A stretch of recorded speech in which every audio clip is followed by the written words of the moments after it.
Well, we pretty much have the full Road to the Knockout Team 3 leaked, and it looks very, very good. And some people are actually not that happy about that, honestly, but we'll talk about that today. We do have Elite 1 Squad Battles rewards to open in today's video. I actually just do that at the start of this video because I feel like it. I'm telling you, Elite Squad Battles rewards actually is going to be a pretty good grind to do over the course of the year this year. It's only 12 games, right? Or 14 games. And I actually did get a lot of comments saying, yes, make the Squad Battles video on how to gain more points in Squad Battles, how to beat the AI easier. I probably will do that. Might be on the second channel, might be on the main channel. I don't exactly know which one I'm going to do that on yet. If you guys would like to buy coins, you can go to mmoxp.com.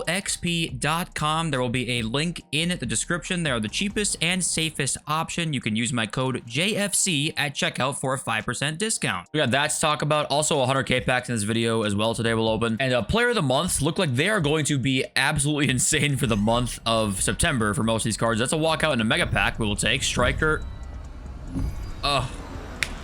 I was convinced for about 0.6 seconds that was Erling Haaland. We'll still take it though. What was I saying? The player of the months for September look like they are going to be ridiculous. Okay, let's do a tradable 75-10 now. I have no clue what this pack could look like. I don't think I've ever opened this type of pack before. It's no walkout, unfortunately. Cam, Italy. That's going to be Pellegrini or some shit. This pack, yeah, that pack's not very good. Okay, next 75-10 here. Also, I want to talk about the competitive scene today. We got our first kind of like competitive event. That's a walkout tradable. Center mid, Norway. That'll be Martin Odegaard, right? That's not terrible. Oh, double walkout too. Okay, Xhaka and Odegaard. We will take that. 89. I forgot Odegaard's 89 rated. I actually forgot about that. And an inform Gabia. Nice. You know what? That's a pretty good pack right there for squad battles. The pro scene was quite literally littered with 5 at the back. That's all it was. It was like nil-nil fests all over the place. This is a tradable rare mega pack here. It was an absolute snooze. I mean, nobody really watches it anyway, for being honest with you. But they don't know what they got themselves into with unbanning the 5 at the back. Like they're not capable of making a game good enough to not give us an extra defender and not make it ridiculously overpowered. And I want to say maybe not even good enough, or it's maybe just their intention, because they really do love defensive AI. Like they love defensive AI, and as long as there's crazy defensive AI, 5 at the back is probably going to be the best formation, or one of the best you can probably make in the game, because you're adding an extra defender to a game with crazy catch-up speed, by the way, and just hella defensive AI. I mean, it's just simple as that. But yeah, I'm just afraid that 3 back, 5 back is going to be insane again this year. 100k pack, untradeable. We got to walk out in that. We can. Okay. Left mid, Spain, Nico. Oh, Grimaldo. No, not Nico. But I'm just afraid that once people figure out that the 5 back and 3 back are the best in the game, that's going to be just such a fucking bore fest this year. Now we'll do a tradable 85 plus overall rare gold player. Can we make that a walkout? We can. Nice. Center mid. Scotland. That's going to be Little. Who I think's 86. That's not actually that great, is it?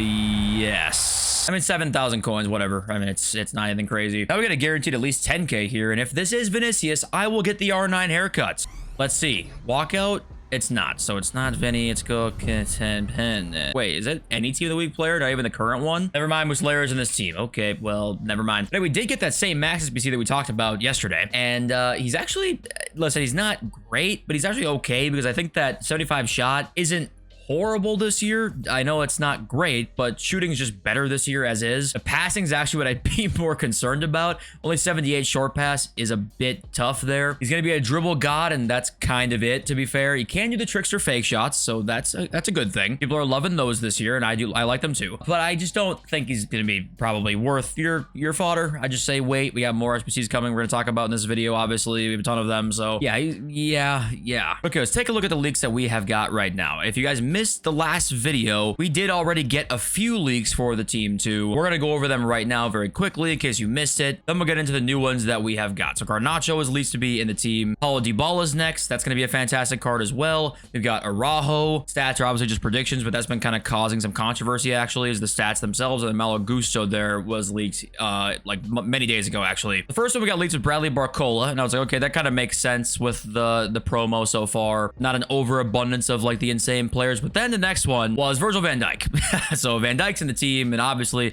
most of us will never even come close to affording this card until maybe team of the year time, maybe post that, maybe team of the season time. But on the bright side, Bateson will enjoy this, so there's always an upside, right? And then next up was Harry Kane, a very high-rated player, not quite as meta, so that makes sense to me. I'm actually really excited to see what this pace on this card looks like, because I do think pace is very important this year, but I also think Harry Kane with finesse shot plus his shooting is going to be ridiculous. Plus, he's going to have some hold-up play too, which I think is important in this game, so I kind of want to actually try this card out when he comes out if he's like not too expensive. And then after Harry Kane, we got Kai Havertz, who you know they're gonna juice up. Just the Arsenal tax, the Kai Havertz tax. You know they're gonna juice him up, obviously. Stats or predictions on all of the cards we're going to look at today. So Kai Havertz is in the team. Ruben Loftus-Cheek is in the team also now, and I bet his stats would look something like this. I mean, it's insane that we could get a card that looks even similar to this within the first week of the game. And that's kind of been where people's gripes have been with these promos a little bit, just already, because some of the stats in these promo cards look pretty high already, and they can get upgraded. And then we got Nico Williams is added to come into the team, which is another crazy hyped up player as well. And this team too is kind of insane, actually. It kind of has a lot of really good players in it. So we'll see what these stat boosts start to look like, I guess. And then adding on to that, we're also going to get Premier League and La Liga Player of the Month awards, which are going to end up being very good, it seems like. Potentially Mbappe to be in it, who has the most goal contributions in the month. We've got Cole Palmer, who's got 5 goals and assists. Obviously, most of that came in one game. Well, 4 of the goals came in one game. I still would bet Cole Palmer could easily win it, though. Nicholas Jackson's there, Salah is there, and Luis Diaz is there, too. I know Ollie Watkins had a very good month. But people are worried that it's going to go too fast. Is the power curve going to move too fast? Crazy SBCs so early on. Some of these road to the knockout players already have some crazy boosts. You're looking at like Julian Alvarez. People were saying, oh my god, look at this card so early on. 87 pace, 90 shot, and he hasn't even had any upgrades yet. He can have 3 upgrades. So people are worried that the power curve is just moving too fast. Now, I don't think we can tell that yet, honestly. I think just the player of the month, the EA can't even really help who ends up winning it. If they release an SBC that is a +1s on every stat and is 1,000,000 coins, if it was, say, a Mohamed Salah, or if it was Mbappe, it was +1 on every stat, and it's like a 3 million SBC, they get hated on for that as well, because like, oh my god, it's a worthless SBC to complete. But I don't exactly know what they're gonna do or what they should do, honestly. I don't really know. Let me know what you guys think. You know, the hype is here for these cards. We got hella engagement on all these tweets for Road to the Knockout Team 2 and for like the Player of the Month nominees for La Liga and Premier League. Like, I think EA can probably see that and be like, okay, we're probably doing something good here. But I don't know. I guess I don't know what the right answer is to having too many good cards too early, but let me know what you guys think. But okay, hey, one of the most important weeks on the market is going to be this week, because it's going to be the first weekend league weekend, and the demand is going to be nuts on many cards here. I'm basically going to say one thing for the majority of this week until it gets to Rivals Rewards, is that you probably know us by now, but Rivals Rewards is going to be a fantastic time to buy pretty much any card you'd like to, and then sell them during the peak of weekend league demand, probably on Saturday, right? That's pretty easy for most of us at this point, but are there any other times you can see where maybe you'd want to buy in between here if you need to finish Rivals points or whatever, right? Most of you probably have somewhat of a decent untradeable team, and you want to maybe buy a player or two to kind of try and upgrade in certain positions. Well, what I would do, if you wanted to do that to try and finish up some Rivals points, right? What I would do during the course of this week is probably look today, right before content time. Usually there's some panic selling going on about 30 minutes before content, almost on any day. You can try and find that. And then usually a higher time of sell is going to be later in the night. I'd say maybe at about 6 p.m. my time, which would be about 12 a.m. UK. Usually a pretty good time to like sell cards on a day-to-day basis. If you're looking at buy windows during the week, is what I would say. But the best buy window, you already know, is going to be for Rivals Rewards. And all this Player of the Month talk goes hand in hand with fodder, because it's going to rise at some point. We talked about this many times already in the channel, but it's going to rise at some point. You want to stock up on stuff. Maybe another post Rivals Rewards thing here. It already looks great post Squad Battles Rewards, honestly. It's 87s are actually up already from post Squad Battles Rewards if you're on the market sniping and stuff. So this is already a great method as well too. So just be aware of that. And let's read my wonderful comment section. JJJ says, I'm in 2 to 4 years, people will look back at FC24 as the good old days. Footy gaming is dead. Money ruins all experiences. Now, I don't disagree with the money, ruining experiences aspect of this, but if in 2 to 4 years FC24 is the good old days, chalk it up, boys, because we are absolutely finished. Okay, we are beyond finished. We got Dimitri who says, JFC, I love your work. I love you too, but I must say I am not with you on the dribbling thing. Since forever, FIFA has felt dribbling heavy, which is essentially wrong compared to what real football is actually like. I believe it did great work in improving the gameplay this year with lots of stuff, but I agree with you that simple 1-2 first touch passes should be possible with almost any gold card. I definitely agree with that. Every Premier League defender can play those IRL. Playing against constant pressure when you can't pass your dribble is a bit stupid. And I actually think we can have it the best of both worlds here. Like, I think you can make dribbling a little bit better and make the passing a little more realistic, or like maybe even a little bit better too. And you might argue saying if you make the dribbling better at all, it's going to just therefore lean dribble heavy, which I understand, but I wish you could almost have a little more freedom in how you chose to play. If you make passing better and keep dribbling kind of how it was, you can then kind of carve your own play style out a little bit. Because I remember in games like FIFA 17, if you remember Kurt, when he used to play, he just passed the ball into the net. Like, he literally barely dribbled. Like, he obviously was a great dribbler, but he didn't really exclusively lean on the dribbling mechanics. mechanics. He was great at it, but he was a passer at heart. So you watch him play and you're like, holy shit, his passing is nuts and his like read of the game is nuts.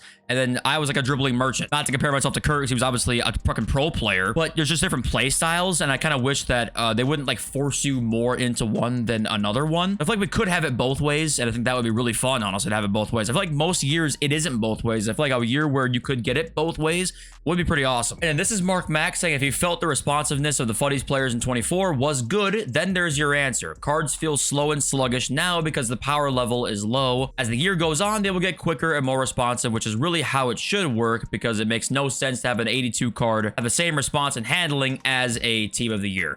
And I guess this is where the differences become between like the responsiveness of the game itself and the dribbling stats. And if you're new to FIFA, you might not get the difference between those two things, because you would expect the game to work how it should. FIFA doesn't work how it should. There's inconsistent gameplay, there's bad gameplay. Then separate from that is just the stats themselves, right? Like that, when you play a card that has 65 dribbling, but the responsiveness is good, if you play the game for thousands of games a year, you can tell the difference between that. Say, hey, I used a card with 74 dribbling, but I had good gameplay this game. And that doesn't mean the dribbling was good with the card, but it means it was just at least responsive to what you were trying to do. You can use the futties cards last year in 24 with 99 everything, and all of a sudden just the gameplay doesn't feel good and they don't turn either. So it just is a separate issue that we don't even know how to fix, because EA themselves don't know how to fix under layers and layers and thousands upon thousands of layers of legacy code from back in FIFA 14 or Frostbite FIFA 17, right? I think that was the first Frostbite engine game. If they don't know how to fix it, God knows we don't. I mean, they make the fucking thing. Hey, did you know that I greatly appreciate you being here? Because I seriously do. I love you all. See you in this video very soon. Peace.